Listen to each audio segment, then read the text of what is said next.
If I were to rank Shadow of the Erdtree amongst FromSoft's DLC, I would easily rank it above Dark Souls 2's Crown Trilogy, but I would also just as easily rank it below literally everything else. Similar to Elden Ring's base game, I'm so extremely mixed on this DLC that part of me wants to tell you it's pretty damn good. There's a lot I don't like about it, but damn. What's good is so damn exceptional that I can't deny how satisfied that portion of the content left me. Were this a $15 expansion I'd waited a handful of weeks or even a few months for, I'd say it was worth it on that alone. But that's the thing, Shadow of the Erdtree is a $40 expansion that took 2 whole years to finally release. That's over half the price of a full AAA release, with arguably a full development cycle utilizing assets that had already mostly been finalized. I shouldn't have to lean on a fraction of the content turning out exceptional so as to justify the rest of it ranging from mid as fuck to among the worst content this studio has ever produced. What's worse is that this is pretty much exactly what I saw coming the moment the DLC was announced. I just didn't want to believe it.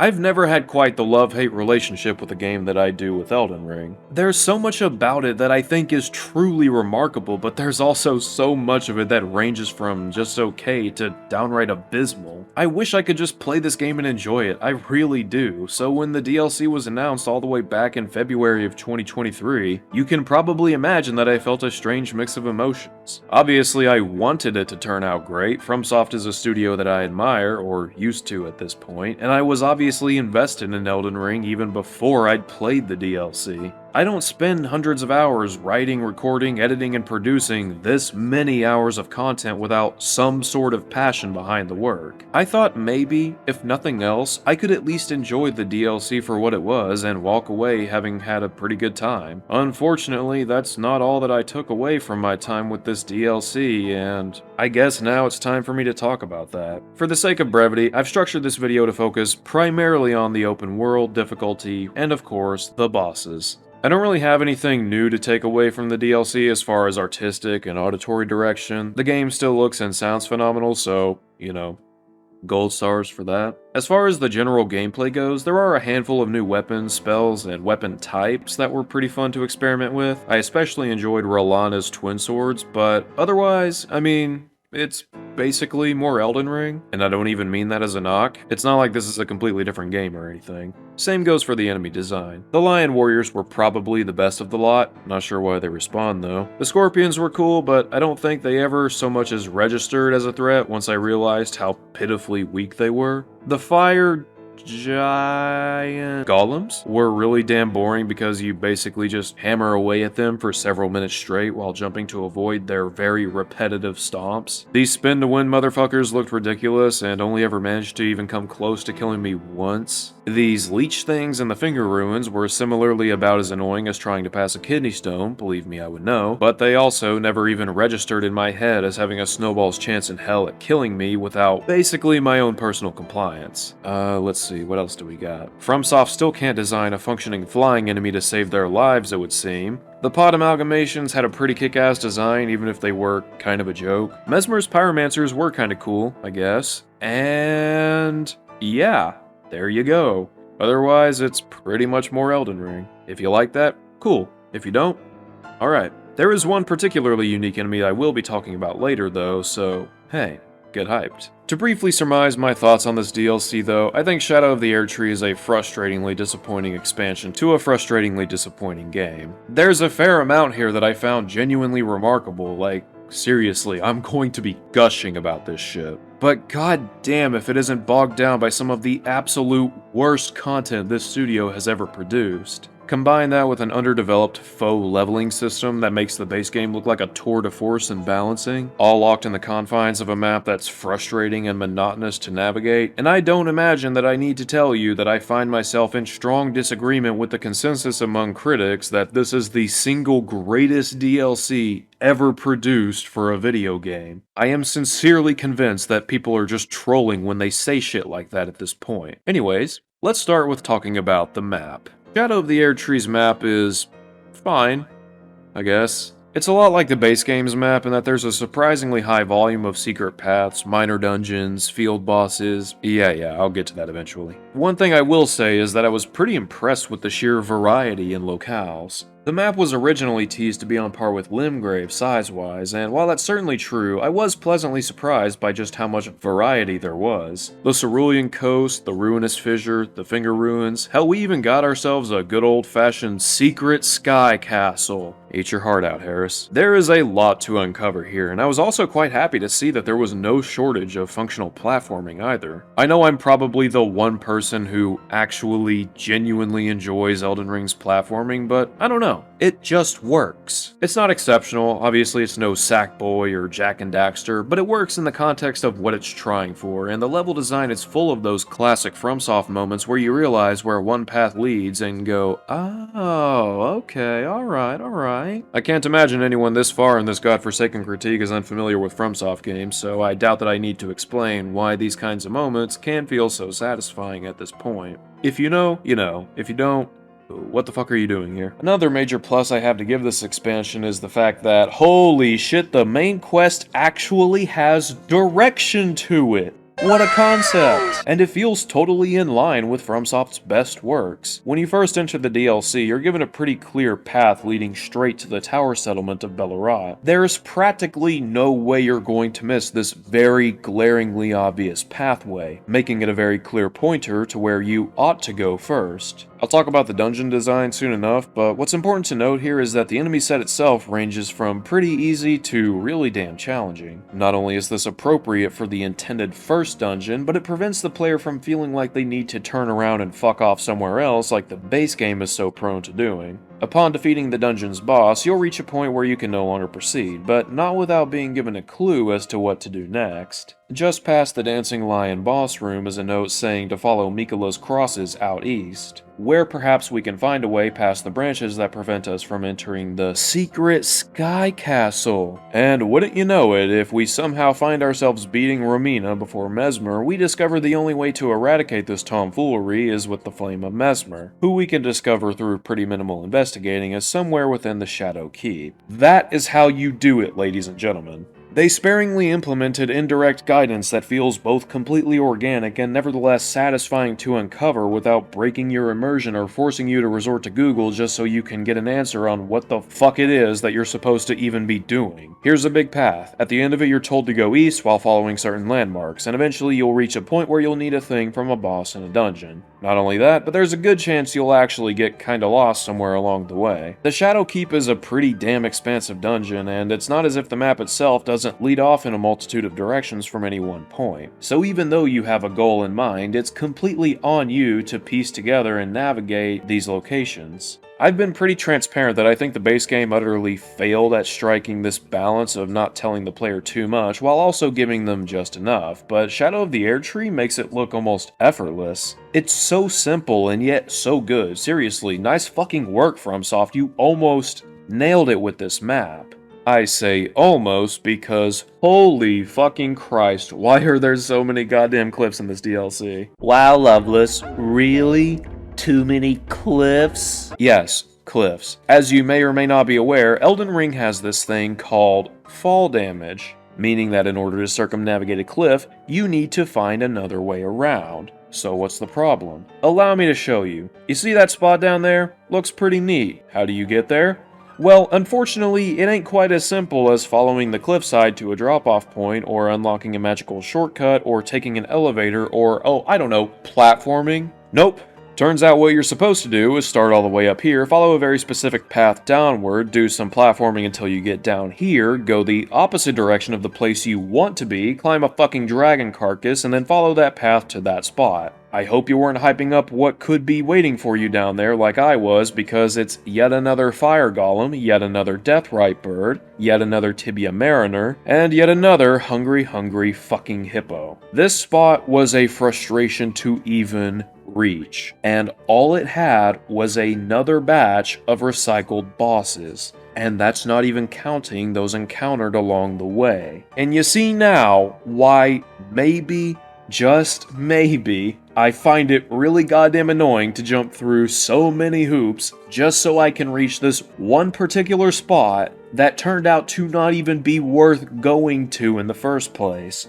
And don't even get me started on the fucking ruins of Rao. And I want to be clear on something. Even if the spot I reached was amazing, it still wouldn't change the fact that getting there was a massive pain in the ass. The Abyssal Woods is my favorite area in the DLC. I genuinely think it's phenomenal, but goddamn, I fucking hate the part where I actually have to go there. At least in that case, it's actually worth it though. Honestly, I think half the reason I love Death Stranding as much as I do is because I can finally just, navigate cliffs. Maybe it's just a me thing, and if so, fine, but hopefully you can see where I'm coming from with this one. Aside from that though, there really is very little to criticize about the DLC's map and world design. In fact, one particular way that I felt Shadow of the Erdtree improved over the base game world design was with the Legacy dungeons. Granted, there's really only, 4? Kind of, but hey. I'll take a couple of solid dungeons with little to criticize over shit like Mikola's Haligtree or Raya Lucaria any day of the week. There are of course side dungeons, and to their credit there's actually a fair amount here beyond the usual copy-pasted laziness that plagued the base game. We actually get some, game design here and there with these minor dungeons. It's pretty neat. And to the surprise of nobody, the highlight of the DLC, at least for myself, is without a doubt the Shadow Keep, which very well might be the best dungeon in both the DLC and base game of Elden Ring. Hell, it might be one of FromSoft's best dungeons, period. Shadow Keep is seriously great. You could put this dungeon in just about any of FromSoft's other titles, and I honestly feel like it would fit right in amongst the best of them. Granted, you'd also need a jump button thrown in with it, but you get the idea. Not only is the layout itself complex with various branching pathways that extend vertically and horizontally, but add to that the sheer volume of entryways and by extension exit points, and what you have is a dungeon that is an absolute treat to go through and explore. You really never know what's around the next corner, and it provides a very organic intrigue that far outclasses the chaotic, directionless mess that is the open world of the Lands Between. When I look at the design of Shadowkeep versus the overworld maps of the Lands Between and the Realm of Shadow, it only reinforces my belief that FromSoft would be far better off sticking to their more condensed Metroidvania style of world design. There is just so much about the Shadowkeep that stands out in my mind as I look back on it. Similar to Stormveil, even though I don't especially love every enemy that appears in it, the Shadowkeep's roster is pretty damn strong overall, with a healthy blend of jobbers, pests, and elite enemies that are distributed almost perfectly. There are a couple of encounters that, they weren't terrific, and there is a bit of recycling here and there, but honestly, even they weren't so bad that they could sour the experience. On the whole, I really enjoyed fighting Mesmer's Knights. I found their blend of pyromancy and melee to be pretty well tuned. Nothing stuck out as overpowered, but none of their attacks felt so weak that I could simply walk right through them. They struck a sweet and happy medium, being both tough enough to provide a genuine challenge whenever they appeared, but not being so overwhelming that I dreaded every encounter. Plus, let's recognize the forest for the trees here, their design is pretty kick-ass. But the Shadowkeep wasn't the only area in the Realm of Shadow that I thought stood out. The Abyssal Woods in Midra's Manse might very well be my favorite location and dungeon in the entire game. I guess the Abyssal Woods isn't technically a dungeon, kinda like Mogwin's Palace, but goddamn does it go hard. It starts with the player exiting the Darklight Catacomb and fighting Jory, the Inquisitor. He's a total joke, and no, I will not be talking about him later on, that is literally all I have to tell you about him. But at least it isn't just another mid to high tier enemy. Instead, it's a boss that relies on summoning low to mid tier enemies. Great. But whatever, it's not until he's been disposed of that the real game can finally begin. Also, real quick, major props to whoever's idea was to link a minor dungeon to a whole new area. Not only did it make that specific dungeon matter, beyond the loot that you get from it, but it gave me an actual reason to want to go and explore other minor dungeons. This is the kind of thing that was sorely missing from Elden Ring's base game. Sure, there was that one that led to Rykard's Great Rune Tower, but I mean, come on. I feel like if they would have cut down on the sheer volume of minor dungeons in the base game, given them some more unique gimmicks like the shadow enemies or the chest traps, and littered them between certain key areas, I think they would have turned out miles better than they ultimately did. Anyways, back to the Abyssal Woods. Right from the start, any player with functioning eyes is going to see that this is a pretty open area and thus intuit that they should hop on Torrent. However, before long, Torrent will suddenly disappear, leaving you with the ominous message, "The spectral steed is frightened and cannot be summoned."